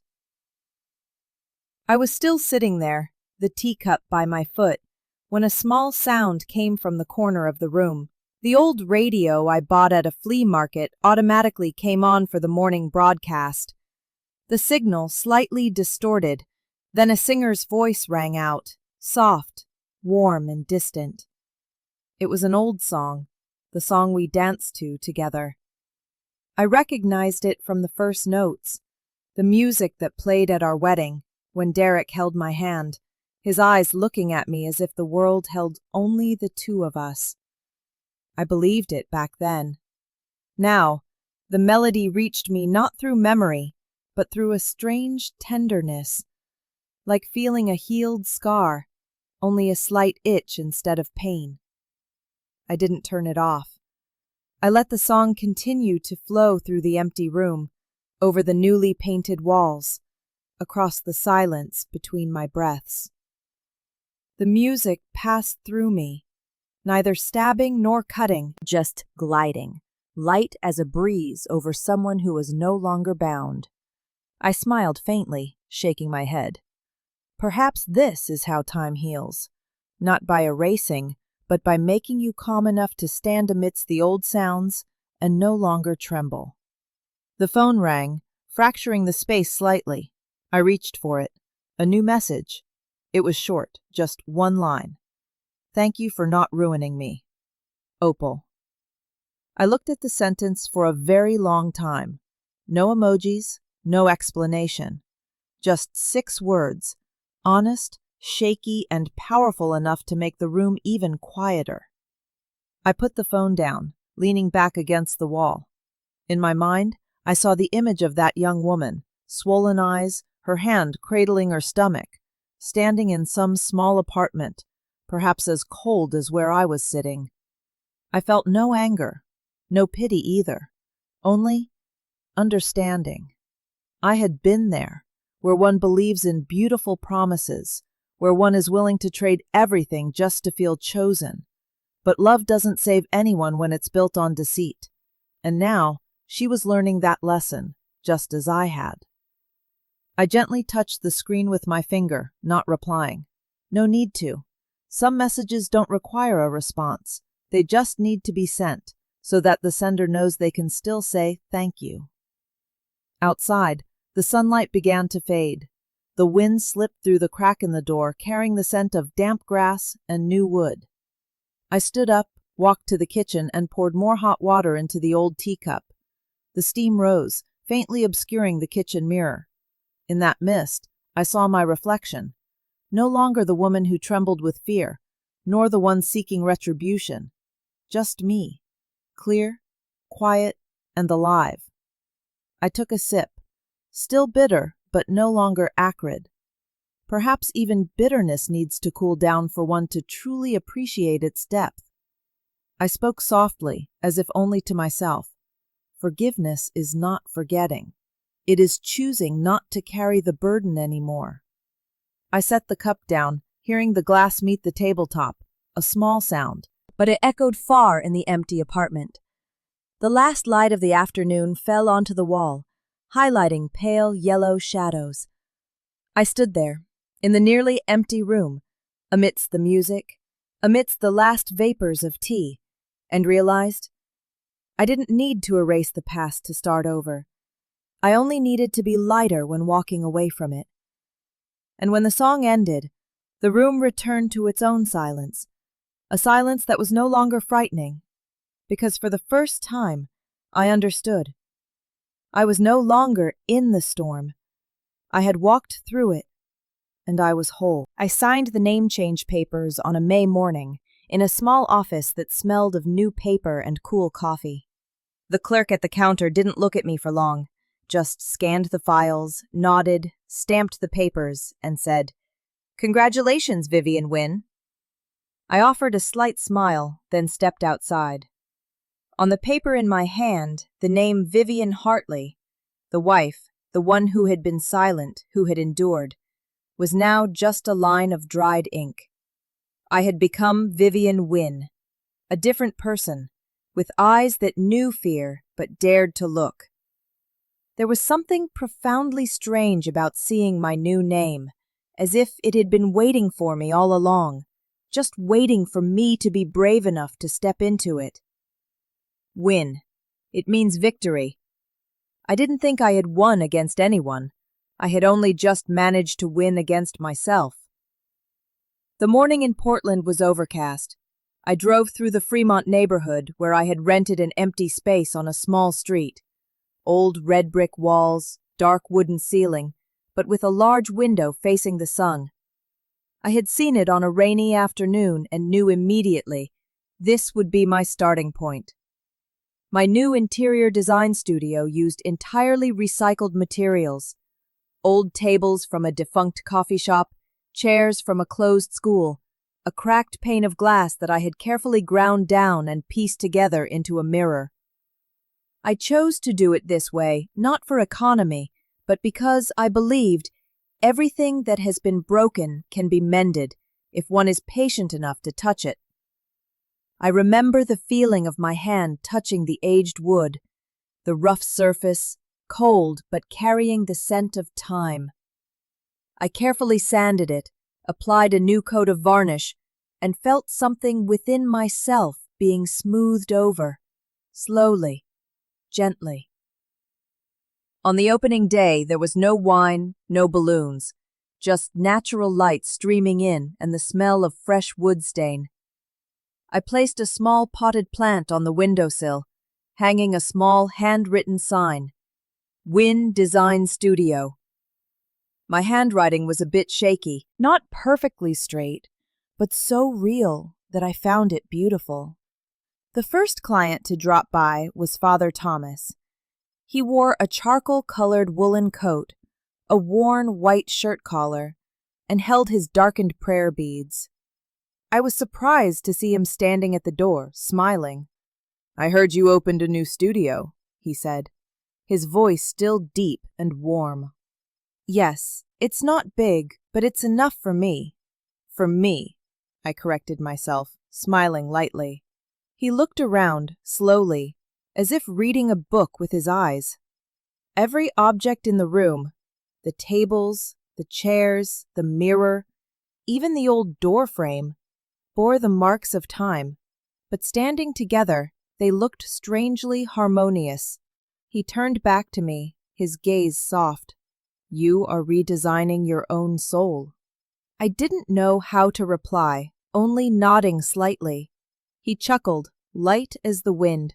"People think design is about making things prettier. But really, It's about learning how to preserve what was broken but still holds meaning. I looked around the room. Perhaps he was right. This studio wasn't just where I worked. It was where I was practicing putting myself back together, piece by piece, grain by grain, with both my hands and the stillness I once feared. Father Thomas placed his prayer beads on the table, saying, "Keep them for a while. When you no longer need them, just send them back." I touched the beads and felt warm, just like the first time he placed them in my hand in the courtroom. As he left, the sunlight filtered through the window, shining onto the cracked mirror on the wall. The fault lines reflected the light into dozens of small streaks, scattering across the room. I stood watching, feeling my own heart light up, not brilliantly, just warm enough to know that I was alive, truly. After Father Thomas had walked around the studio, he paused in front of the wooden shelf I had built from old planks. The sunlight streamed through the window, falling upon each item. Every piece had a scratch, every mark telling a part of a life. On the shelf, nestled between two simple ceramic vases, was the glass kettle. I had wiped away the dust, mending the crack with a thin line of golden metallic thread, a technique I had learned from Japanese pottery restoration artists. The light shining through that mend created a small, uneven, yet strikingly beautiful refractive strip. I saw him stop, his eyes focused, tilting his head to admire it. I walked over, placing my hand lightly on the edge of the shelf, and said, my voice slow, every word clear, "It used to be cracked. Now, it's art." Father Thomas smiled, his eyes gentle, reflecting the sunlight like a morning lake. "God calls that rebirth," he said. I remained silent, looking at the kettle. I remembered the moment it fell from the table, the sound of metal hitting the floor, my heart stopping, then realizing it hadn't shattered. And now it stood there, glittering, as if all the pain that had passed was merely preparation for a different form, more beautiful, more durable. I placed my hand on the glass, feeling the golden thread line raised, slightly rough. It wasn't smooth, but it was real. Like me, not perfect, but finally daring to look straight at myself.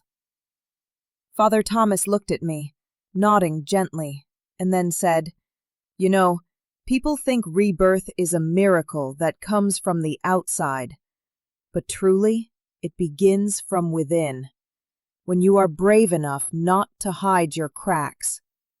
I smiled faintly. "Yes," I replied, "and sometimes those cracks are where the light finds its way in." He chuckled kindly, touching my shoulder. "You learned faster than I thought."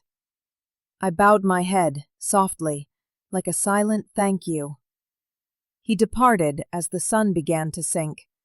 I saw him to the door, watching his figure slowly walk down the red brick path until he disappeared behind the trees.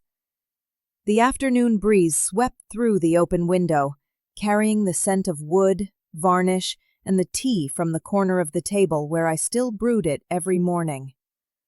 I turned back into the studio. The last light of the day streamed through the window, falling onto the wall, touching the mirror, the picture frames, and finally resting on the glass kettle. I stood silently. For the first time, I felt the light truly touch my eyes. Not the light of candles or lamps or old promises, but a vivid, natural light, coming from the sun and from within myself. I closed my eyes, inhaling deeply. Warmth spread throughout my body, slowly, gently, like warm water poured into clear glass. I smiled, a smile that no longer needed to prove anything. In that quiet space, the sound of the wind outside the door sounded like a whisper. "You are back." And I knew, yes, I was truly back. No longer the wife who had lost everything, but the woman who had found herself among the glowing cracks. It was a Saturday morning, and a low mist hung over Portland. I was arranging a few dried lavender sprigs into a glass jar when my phone chimed. Not a call, just a news alert from a default app I hadn't deleted. The headline read, "Derek Stone under investigation for financial fraud." I paused. The scent of lavender still lingered in the air, but my palms felt suddenly damp. I picked up the phone, looking at the stark title. Below it was an old photo. Derek in his familiar suit, the confident smile still fixed, except this time his eyes weren't carefully cropped by a media team. They were captured and empty. I stared for a long time, not searching for a feeling, but just to make sure I was truly seeing what I had once been terrified to even think. Emotion passed through me like a draft. No hate, no joy, just a serene stillness. I placed the phone back on the table and walked to the window. The fog was so thick I could see nothing but the blurred outlines of the city. A few cyclists passing, the distant sound of a horn, and the hiss of the coffee machine from the small shop downstairs. Life was still running, cold and indifferent, as if no one in it had ever owed anyone an apology. I pulled up my sleeves and tied back my hair. My hand unconsciously reached for the old tea box on the shelf, the one that had followed me through all those houses. I chose the jasmine tea, the kind Derek used to call dishwater, but which I found the most comforting.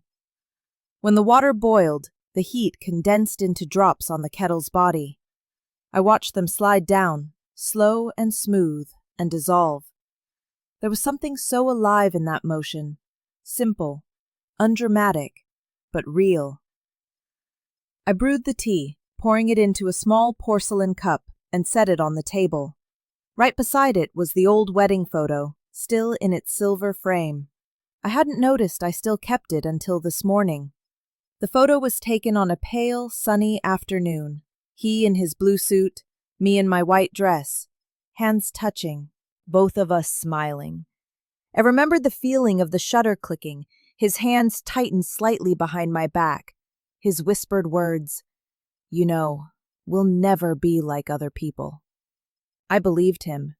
And then, like every promise spoken in the brightest light, it dissolved the moment the sky turned to rain. I picked up the frame, looking closely. The morning light reflected on the glass, blurring half my face in the picture. A part of me, the part that once naively believed in us, was still trapped in there. I put the teacup down, took a deep breath, and slid the photo from the frame. The movement was slow, but final. The thin paper trembled slightly in the draft from the window. I held it with 2 fingers, looking at it one last time. His smile was still the same, confident, bright, and foreign. I folded the picture. I didn't tear it, just folded it in half, like closing a finished chapter. The frame was empty. Inside, only the glass remained, reflecting my own shadow, hair tied back, eyes no longer avoiding the truth. I put it back in its place, as if unwilling to replace it with anything else. Sometimes, emptiness is also the final shape of truth. I picked up the teacup, taking a sip.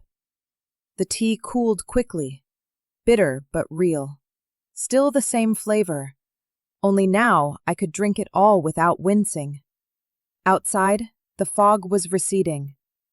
Light began to stream down onto the neighboring rooftops, fragile yet persistent. I rested my chin on my hand, watching the thin vapor rise from the teacup.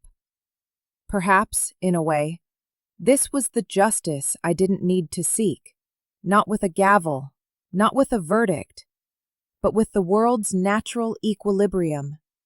What you sow, you must watch grow. I sat still, the cup of tea in hand, ready for my own morning. In the afternoon, the light slanted through the window, casting a faint yellow layer on the hardwood floor. I was organizing some sketches for a new project when my phone vibrated. A picture message. The sender was Opal Reed. I tapped it open, and the screen lit up with the softest light I had ever seen. It was a baby, wrapped in a cream-colored blanket, a tiny hand clutching someone's finger, presumably hers. The attached was a short line. My daughter. I named her Hope. I sat still, looking at the photo for a long time.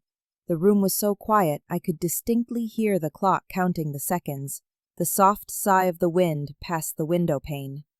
Hope. A name too beautiful and too right for someone who needed a new beginning. My throat tightened, but I didn't cry. Emotion no longer arrived in strong waves, but flowed through like a stream of warm water, slow, gentle, and real. I remembered hearing her voice for the first time that night, shaky and distraught. He lied to me, too. Now, the same woman, but in this message, there was no fear, only the tenderness of a mother learning to love something more pure than herself. I put the phone down, thinking for a few seconds. Then I opened the message thread and slowly typed each word. Hold on to her with the truth. I didn't say congratulations. I didn't say I understand. Just hold on. Because if she could hold on to that child with the truth, that child would grow up knowing how not to lose herself, as her mother and I once did. I pressed send. The message showed as delivered, pale blue, silent but heavy with meaning. I put the phone down and returned to my desk. Beside the sketches was the glass kettle still there, transparent, gleaming, its gold-mend lines catching the afternoon sun. I looked at it, smiling faintly. No more wounds in my heart demanded to be proven. No more apologies I needed to hear. Everything had moved on. There was only me and this small space where everything was being reborn in its own way. I turned on the radio and a soft song played. Unfamiliar, unremarkable, just a simple melody and lyrics about starting over. Every ending is a kind of beginning. I let it play softly in the background, just enough to fill the silence. Then I sat down, picked up my pencil, and continued to draw. A new design, the lines softer, brighter, with no barriers, only open frames facing the light. When my pencil paused, I realized my hands were trembling slightly, but not from fear, from emotion. Emotion at realizing how far I had come, from the place of brokenness to this space where I could sit in the quiet and not feel empty. In my heart, I whispered, like an affirmation, like a silent voiceover turning on within me. I didn't seek revenge. I simply returned to myself. Not with bitterness, not with victory, but with the peace that only comes when you stop looking back through eyes of pain. Outside, the sky flared a pale orange. The last light of the day touched the wall, painting rippling streaks of gold. I tilted my head, looking at the kettle on the shelf. The light slid past the mended crack, reflecting onto the ceiling, shimmering, fragile, and still as vital as a breath. I knew, even though the shadow of the past was still there, I had stepped out of it, not by forgetting, but by understanding. It was an autumn morning, and I stopped by the small cafe on the corner of Alberta Street, the space where I had just completed the interior design 2 weeks ago. The air still held the scent of new wood and roasted coffee, blending with the soft golden light filtering through the large glass window. I chose a table near the window, where I could look out at the leaf-strewn street. The sunlight was faint, the dry leaves spun lightly, and the sound of a spoon stirring milk against the cup created its own rhythm. The door opened. The wind chimes jingled. I looked up. It was Miles Beck.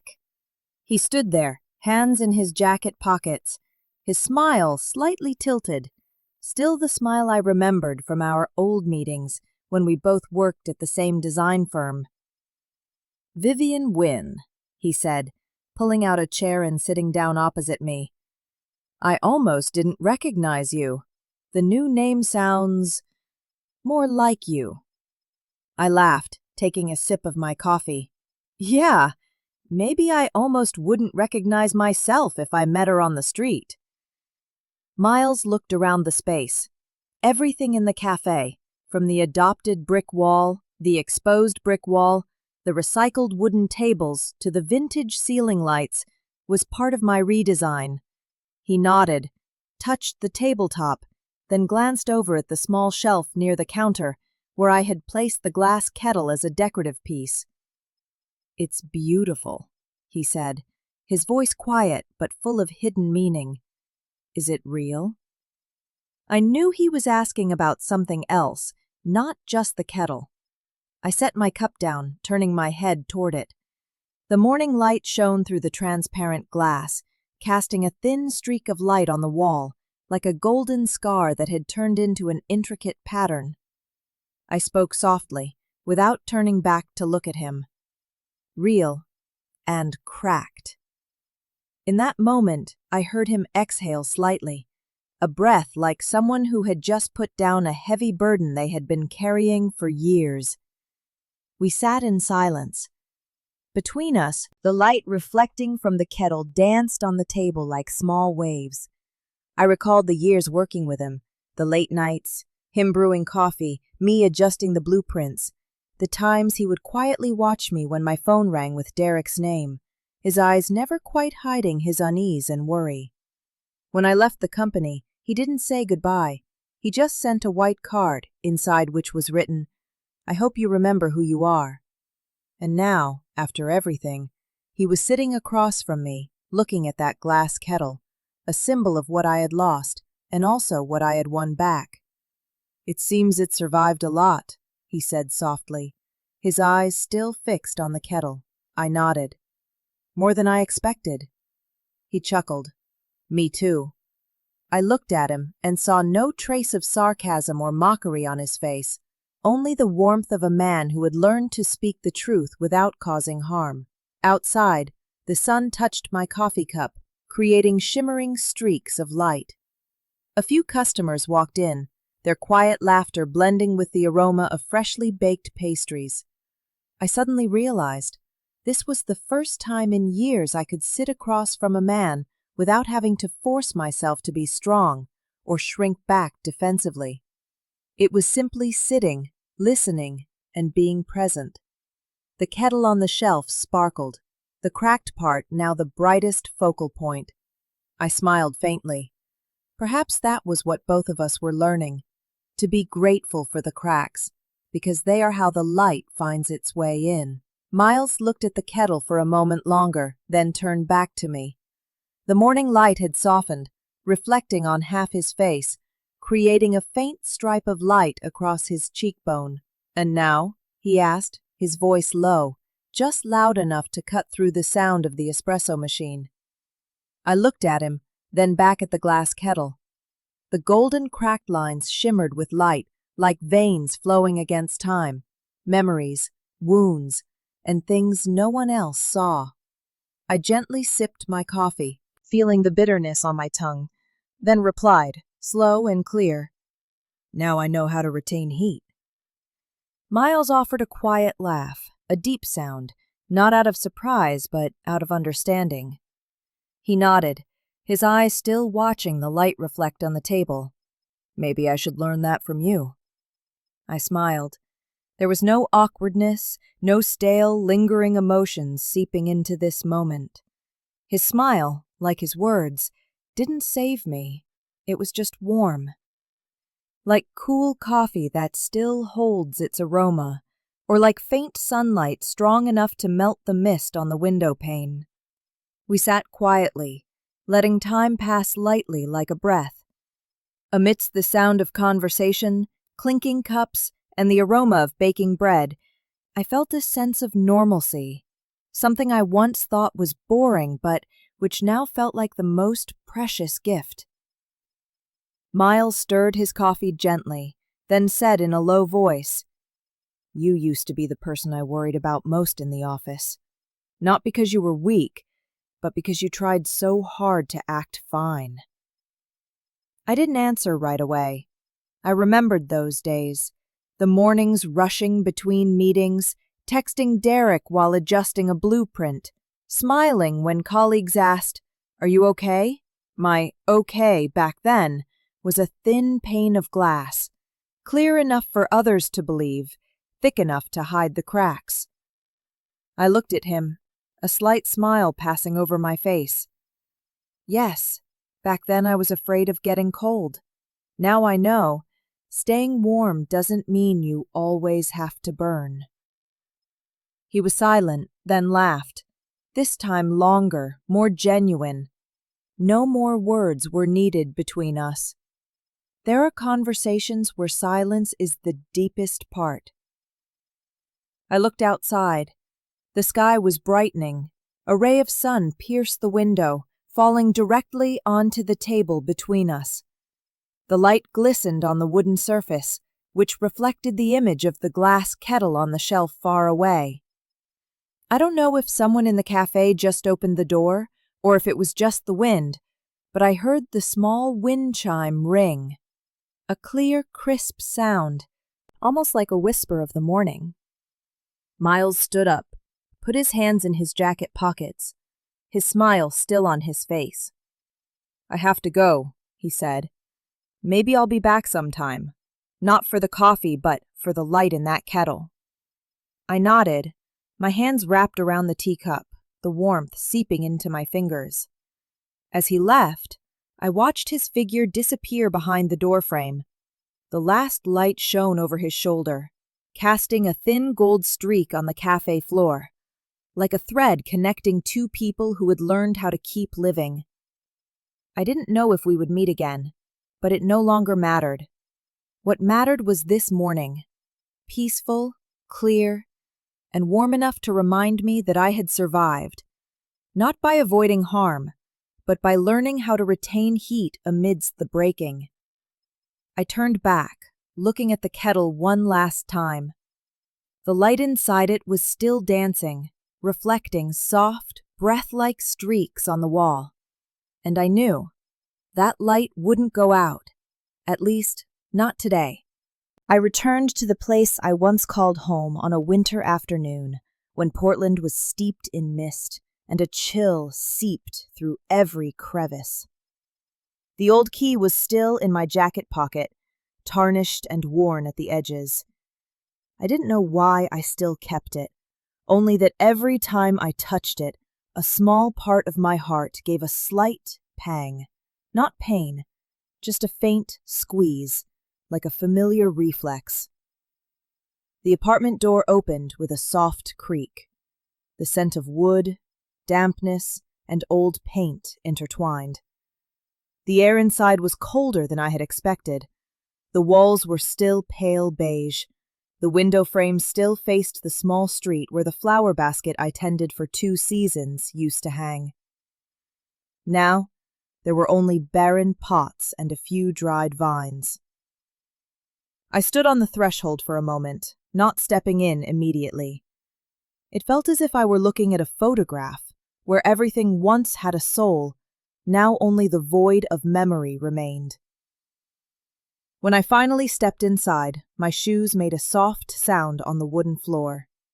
The faint light streamed through the glass, illuminating dust motes dancing in the air, each tiny particle suspended, shimmering, like the old spirit still lingering. I wasn't afraid, nor was I sad. I only felt a strange stillness, as if the house was breathing with me, slowly, cautiously. I walked through the living room. The wooden table where the tea kettle used to sit was gone. The wall still bore the outline of the removed picture frame, a faint rectangle lighter than the rest. I paused by the window, where the sun used to pour in every morning, creating a pool of light on the floor. Now that light was weaker, but it was still there. Then I saw it. On the floor, there was still the tiny, faint crack where the teacup shattered on a night no one spoke. I knelt down, gently touching the crack. My fingertip traced the cold surface of the floor. The feeling was intact, like touching a scar. I remembered the sound that day, the sound of the cup breaking, the catch in my breath, and the silence so long I thought time had stopped. I had meant to fix the floor, but never got around to it. Looking back now, perhaps it was good that it remained, as proof that everything that once existed leaves a mark, no matter how small. I stood up, looking around the room. Nothing had changed, yet nothing was the same. The walls were the same, the light was the same, only the person in this house was different. I walked slowly down the hallway. Each step echoed softly in the empty space. On the cabinet, a small nail remained, where I used to hang Derek's jacket. Now it was bare, only its shadow cast on the wall, long and thin. I walked to the kitchen that was once warm, where the smell of bread mingled with laughter. Now, only the scent of cold wind remained. I set my bag on the counter, poured some water from the bottle I brought, and filled a paper cup, the only thing I had carried in. I sat down on a chair, listening to the small drip of water in the old pipe. Outside, the wind whistled through the door crack, creating a low whine. There was nothing frightening in that sound. It was just the breathing of a house once full of people, now learning to live with emptiness. I took a sip of the water, cold but real. Perhaps I came here not to regret, but to confirm how far I had come. That this apartment, once my world, was now just an empty room in my memory. I looked back at the small crack on the floor, then breathed out slowly. The afternoon light slanted in, reflecting a thin halo of light onto the crack. So beautiful, I had to pause for a few seconds to admire it. Perhaps the cracks are not just marks of breaking. They are where the light chooses to enter, again. I opened my bag, taking out the glass kettle, the one I had carried with me through every step since leaving this house. It was still clear, still had the gold thread mending the crack, only now, whenever I looked at it, I no longer saw pain but a testament. I walked over to the small crack on the floor, bent down, and gently wiped away the thin layer of dust around it. Then, I placed the glass kettle right on top of it. The sound of glass meeting wood rang softly, clear and light, like the final sigh of an old chapter. I stood still for a moment, watching the kettle rest where it once fell. Before, I thought that was where everything began to break. Now, I knew that was simply where I learned to withstand the heat, so that I wouldn't melt, wouldn't vanish, only change shape. I whispered softly, almost to myself, "Thank you for teaching me to take the heat." The sentence escaped, light but resonant, spreading through the empty room, then fading with my breath. Outside, the clouds were drifting slowly, and the sun began to set. The last light of the day shone through the dusty window pane, refracting through the side of the kettle, splitting into small rainbows on the wall. The colors shimmered, not brilliantly, just enough to make the once cold room feel warm and alive. I looked at it, a strange sense of gratitude rising within me, a gratitude directed at no one specific.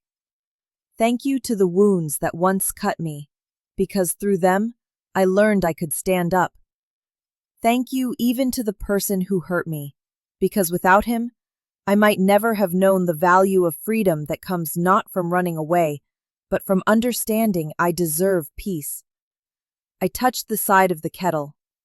The glass was cool, but no longer fragile as before. I realized, sometimes we only truly understand an object once it has gone through breaking. Just like people, only when reaching the limit do we realize how much more durable, how much brighter we can become. The wind outside the window blew in, making the curtain sway gently. The light moved, sliding along the wall, sweeping across the floor, then stopping on the opposite wall, where the small rainbow was gradually fading. I stood up, looking around the apartment one last time. Nothing left to pack. Nothing left to take away. Everything I needed, I had stored within myself, light and real. I walked to the door, my hand gently touching the cold wooden frame. When I turned my back, the last light hit the kettle once more. The rainbow faded, but my heart was steady. I walked out into the hallway, closing the door, listening to the lock click softly, neatly, decisively. Not the sound of an end, but the sound of a person who has finished choosing their past. I didn't look back, not because I was afraid to look, but because I didn't need to anymore. Behind me, the light was still reflecting, even if I couldn't see it. And with every step, I felt the warmth spreading throughout me, not from the sun, but from the very place where I had learned to take the heat so I wouldn't melt in the pain. The door closed. A chapter closed. And I smiled. The afternoon was flooded with sunlight. Warm rays filtered through the linen curtains, landing on the hardwood floor and gathering into small golden patches. My new apartment wasn't large, just big enough for a wooden table, a few potted plants, and a bookshelf. But every corner held my breath. Simple, clear, and quiet. On the table, a new ceramic teapot, warm earthen brown, gave off a thin vapor. I chose it after weeks of searching. In a pottery shop on the south side of the city, the old potter told me, "It's not perfect. The clay in this batch shrank unevenly." I just smiled. I don't need perfect. I just need it to hold the heat. Now that teapot sat before me, releasing the soft aroma of chamomile tea entwined with the golden sunlight. I poured the tea. The heat rose slowly, casting a layer of mist between me and the world outside the window. A gentle knock sounded twice at the door. I recognized the familiar voice outside immediately. "Is anyone home, or am I interrupting a meditation ritual?" I laughed. "Come in, Miles." He walked in, carrying a small paper bag. Miles stopped by, bringing scones. The scent of butter and cinnamon spread as soon as he opened the bag. Fragrant, warm, like the smell of a peaceful day. "I figured you needed something to go with the tea," he said, placing the bag on the table. I looked at him, a slight smile. "Thank you. I was only planning on tea, but it seems this afternoon just got upgraded." He sat down opposite me, his eyes scanning the room, the look of someone who understood the value of silence. "This apartment, it suits you," he said. "Quiet, but there's something breathing in it." I poured more tea, pushing the cup toward him. He took a sip, nodding faintly. "I like your tea." I smiled, softly, just enough for my voice to blend with the light flowing through the room. "I like this life too. It doesn't need to be transparent to be honest." The sentence came out naturally, unplanned. I realized I was no longer speaking to prove a point, no longer choosing words for defense, just speaking the truth in a true breath. Miles looked at me, his eyes half curious, half tender. "Sounds philosophical," he said. "But it's true. Something has changed. You look—" He paused slightly. "Peaceful." I gently bowed my head, watching the steam rise from the teacup, dissolving into the air. "Maybe it's because I'm no longer trying to make everything transparent," I replied. "We don't need to see through everything to understand it. Sometimes we just need to sit and feel." He nodded, silent. The small wall clock counted its gentle rhythm, blending with the sound of leaves touching the wind outside the balcony. The room was simply beautiful then, not because of the light, not because of the tea, but because neither of us had to pretend. I poured more water into the kettle, hearing the soft boil. The steam blurred the ceramic glaze, but when I looked closely, I could still see the reflection of the sun inside, soft and gentle, like a heart recently cleansed of the dust of long years. Miles broke a scone in half, pushing the other half toward me. "You know," he said, "there's something about the way you pour tea. It's like you're saying, 'I'm fine.'" I looked at him, smiling without answering, because that was exactly it. I was fine, in a way that needed no confirmation, no proof, just the need to breathe, to see, and to appreciate the small things happening right before my eyes. Sunlight filled the room. The scent of tea, scones, and the stillness blended into a very soft music, just loud enough to be heard with the heart. We ate the scones and drank the tea together, neither saying anything more. No need to. In the quiet spaces, I distinctly heard the gentle whistle of the kettle starting to sound, a soft, lullaby-like tone, threading through the tea steam, touching the warm space between us. We both smiled, softly, as if the laughter itself understood it should be just enough not to break the peace we were sharing. Miles looked at me, his eyes reflecting something that was no longer pity, nor exactly desire, simply the empathy that comes from two people who were once lost and finally found themselves. "I still haven't forgotten how you talk with your eyes," he said, half joking, half serious. I replied softly, "And you, still keeping the habit of reading people better than reading a blueprint." He laughed louder than before, and I laughed with him, a real laugh, unrestrained, not hidden behind any pane of glass. The laughter dissolved into the sound of boiling water, blending with the tea aroma, making the room brighter without needing to turn on a lamp. On the table, the light from the window streamed down, reflecting on the ceramic surface, casting a thin streak of light on my cheekbone. I subtly rotated my wrist, watching the dust motes glitter in the sun, floating slowly, transparent, and breathtakingly beautiful. Outside, sunset was approaching. The light changed color, from honey gold to pale orange, then gradually fading into violet.